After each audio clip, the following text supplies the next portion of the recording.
let's round it out here then. We've got to do a little bit of prospect talk, courtesy of our great friends, Minnesota Wild Young Guns, Minnesota Wild Prospects. You can find them as either across social media. Our boy Baki does a great job. I know he's not alone running the page, but shout out Baki. Z, this is going to be more of an open discussion, and this is actually one that you wanted to get into. Who do we think among Minnesota Wild prospects has a chance of contending for an NHL job next season? Let's work through it. And do we want to go like in order? Do we want to do this like tier rankings, or are we just going to go through random guys and talk about how likely or unlikely they are to be able to make a push for a spot? Well, I mean, I think it makes sense to kind of start with guys that like probably consensus. I mean, I think there's two between 2 and 5 that you could say are like fringe consensus, but there's two that feel like no shit picks to me. Who would the two be for you? Two obvious ones to me are Yurov and Buium. Those are not the two names I had. So this is very interesting to me. They were in my list of 5. They weren't in my 2 that I'm like, they're on the team. Yeah. Okay. In fairness, maybe it's because we're viewing prospect differently. Mm-hmm. For me, prospect is a guy that's not a full-time NHLer right now. Mm-hmm.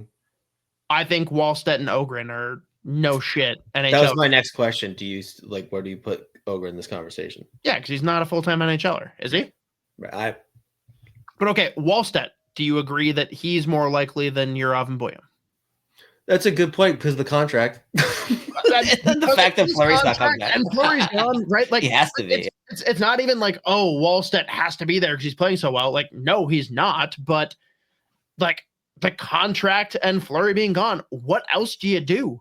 So for me, it's Wallstedt and Ogren. It's the Swedes. But I do think the next two up for discussion, like you said, are Yurov and Buium, which if we're going like straight up haven't sniffed the NHL yet. That's where I was going, guys. Yeah. So I get that. But I mean, if we were to do a top prospects list, kind of like Wheeler did, like he had both Ogren and Wallstedt on his list.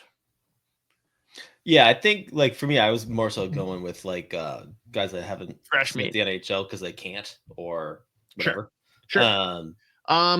Where it gets interesting though is just like given the contracts that are here, like, but players are gonna have to leave for like because I do think there's a 4, 5, 6 guys that have legit shots that aren't full-time NHL guys or have never played for Minnesota yet. Right. That like either have legit shots or I think we could pencil in potentially, but there are roster moves that have to get made. Like 100%. That's what I mean. So like, it's interesting. The conversation like around like a guy like year. How deep is the list? How many players do you think are in the discussion for having a shot? And I'm not saying like a 5 or 10% shot. I'm saying like at least a 25 or 30% shot of making the team. How many players do you think are on that list? And we're going to say that includes the Wallstedts and the Ogrens out there. Yeah. So I'll like just going down that list. Wallstedt, yes. Ogren, yes. Yurov, yes. Buium, yes. Then it's where it gets interesting, where it's like, for me personally, I think fucking Riley Height plays in the AHL next season. I think so too. I think it's very unlikely that he starts in the NHL, but I could absolutely see him making them like putting them in a spot where they have no choice but to bring him up because of him torching. Mm-hmm. But I think he's still a guy that absolutely belongs on the list of could make the team. He's on the list of guys that like is getting a legit look in preseason. Like they are absolutely watching him every second of preseason, being like, is he on the team or not? I'm surprised you brought him up before one other name. Well, like another guy would be like Carson Lambos. I'm shocked that that's the name you went with. Just out there, because again, like not enough spots at all. But like dude, he's been really. I think he's been. Every time I watch him in the AHL this season, he's been so fucking good. And especially given the fact that his roles evolved. No. I'm just like, I just brought him up. Okay. they're like in an interesting spot with him specifically. Sure. Where it's like, I've just been impressed by his transition from what type of defenseman he was playing in WHL, what he had to adapt to become in the AHL. And I mean, the fact that like he was potentially going to get his first NHL game this season, like they've already thought of him like as being pretty close, / potentially ready to at least get a sniff depending on like injuries and everything. Right. The fact that he was one of those guys that like they called up, that tells me something. And then there's a couple like forwards, like guys like. Let's hang on. Let's stop on Lambos because I won't say this is a hot take at all, but I don't want this because I love Carson Lambos. I think he's a guy that gets traded. He's an interesting trade bait guy that could give you a decent return. Yeah, he is Minnesota's version of David Jiricek. Mm-hmm. Like another team is going to see him and be like, "This guy's got the pedigree. Like he can do it.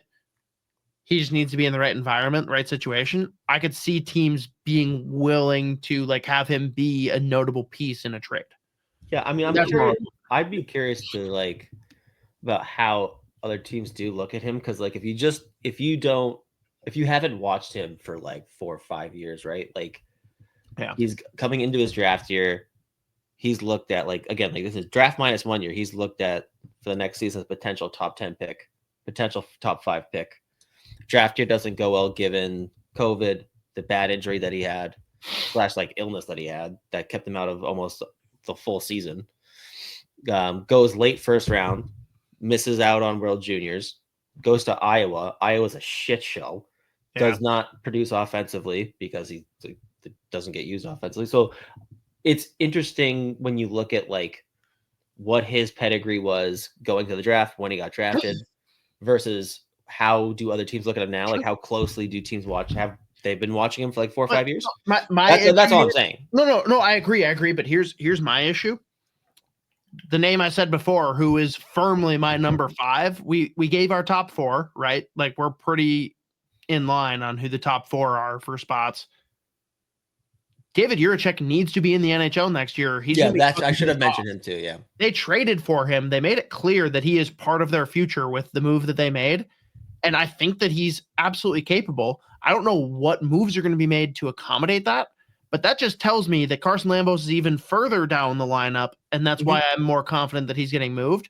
I don't think he should, but I think based on timing, like, dude, if David Jiricek's not in the NHL next year, he's going to be fucking pissed. Yeah, no, I should have mentioned. Yeah, no, I should have thrown. Yeah, I'll be honest with you.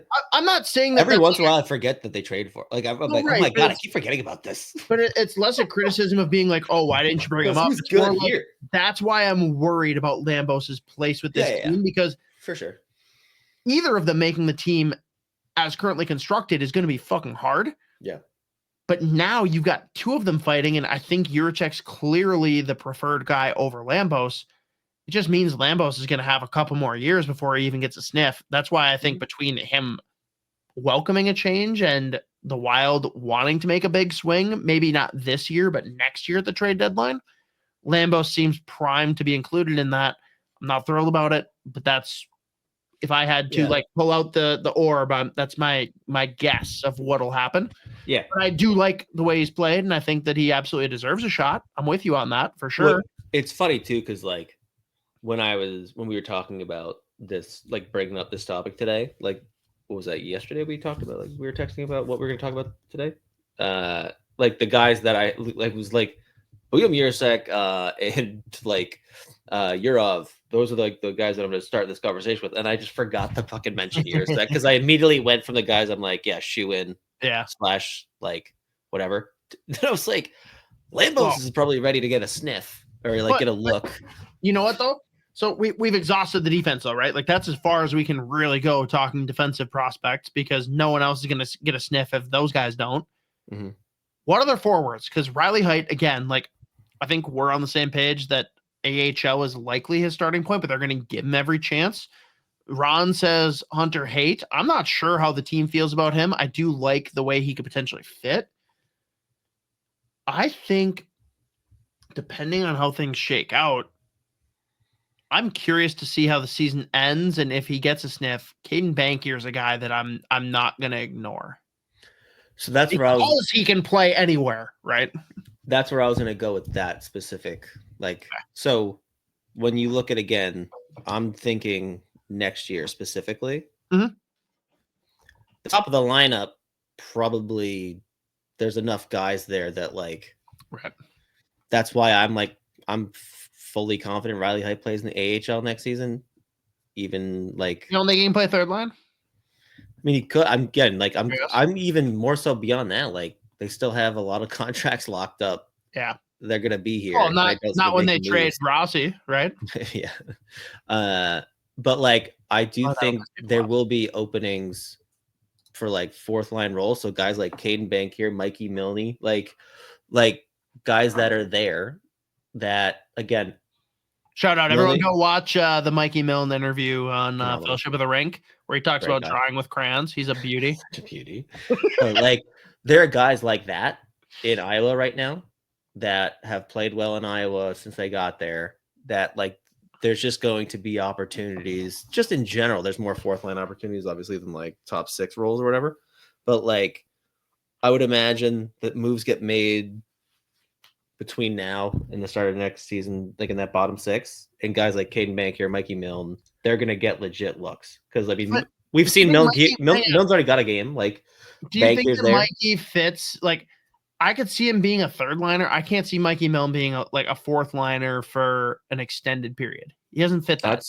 I do. I think so. Yeah. You do? Okay. Mm-hmm. All right. I take it back. We've talked about him before. Like, as like he's the similar player, like a Connor Dewar type. I guess. I mean, Connor Dewar was like ripping apart the WHL when he was there offensively. Like, no, I'm not challenging the abilities. It's more just like,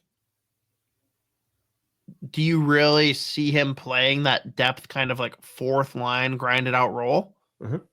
Okay, then I stand corrected. Cole, you are absolutely correct. Russo and Joe have basically said that they expect him to be back at Michigan State. I think that that's what everyone wants. Like, I've been very outspoken and just saying, give the boy back-to-back years being in a comfortable environment. Like, this is the first year he's been able to really thrive. Let him go back and do the shit again versus throwing him into another new environment after everything he fucking dealt with in Wisconsin.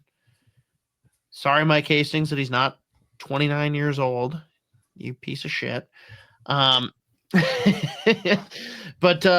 is there anyone else we're not thinking of then? Like, I think Height is a stretch just because I think his play has been up and down. I don't know how the Wild necessarily feel about him today. Not long term, but today. Bankier, I think, is way more fit for a bottom 6 role, which is where the opportunities are going to be, like we've discussed. Are there other forward prospects that need some time? I don't know. I think we've probably exhausted, like, as far as guys ones that really could above like a 30-40% chance. Yeah. But it would be interesting going down and like doing a deep dive on like review a bunch of these players that we're familiar with now that have been in the pool for a little bit. And then like, if we were to figure out a way that they would be in the NHL next season, like then doing the math and like the roster moves that would have to happen. That's always like, that's a full fucking show in and of itself. So yeah. That's right now. Honestly, the day that the Wild get eliminated, we'll do like the full summary. Yeah. We'll do a whole postmortem. And then the next week after that is going to be, what the fuck is Guerin going to do this summer? Yeah. I think my big question too, just because this season hasn't been awesome, and I know the Wild are in a weird spot given, contractual limitations with a guy from this nation, but I don't think anyone's thrilled with Murat Husnadinov's play. Like, how safe is his job next season? Like, is in your mind, and I won't say lock 100%, but like, let's be a little bit looser. Like, do you think there's greater than an 80% chance that he is like in the lineup all of next year, or at least not like threatened to be sent down or whatever, or put in the press box long term? Like, is he going to play the majority of games next year with the Wild if he's healthy? Yes. Okay. I think so. Okay. Yeah, and it's interesting too, like, because I mean, right before the Four Nations, there was a stretch of like 8 games where he was just actually trying to make plays offensively, scored goals, like made some, scored 8 goal, I guess. Had some S, no plurality. No, who did he like? There was one assist that he had that was ridiculous. There was like he like won the puck of the forecheck and did a spinorama assist. I forget who scored, but like we've seen the flashes of it. I think it was crazy to be like, well, actually, if you're just saying like, yeah, maybe in the AHL, like giving up. I was going more so like giving up or whatever. But I'm not saying I still think he's your 4C next year. Okay.